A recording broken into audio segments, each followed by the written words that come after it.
મહીસાગર જિલ્લામાં ખેલ સહાયક શિક્ષકોને છૂટા કરી દેવામાં આવ્યા। કરાર પૂર્ણ ન થયા પહેલા છૂટા કરાતા સહાયકો દ્વારા વિરોધ નોંધાવવામાં આવ્યો છે। આચાર્યને મેસેજ કરી સહાયકોને છૂટા કરતા વિરોધ કરવામાં આવ્યો છે। અલગ અલગ શાળાના ખેલ સહાયકોને છૂટા કરી દેવામાં આવ્યા। ખેલ સહાયકોને ડીડીઓને આવેદનપત્ર આપી રજૂઆત કરી છે। નોકરી પર પરત લેવા માટે થઈને રજૂઆત કરવામાં આવી।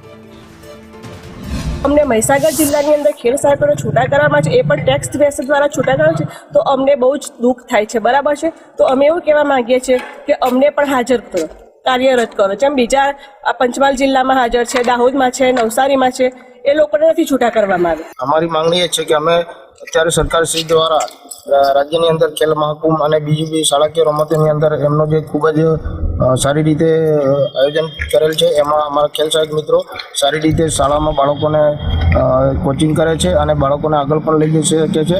તો અત્યારે અમને જે છૂટા કરવામાં આવેલા છે તો અમને તાત્કાલિક ધોરણે રિન્યૂ કરવામાં આવે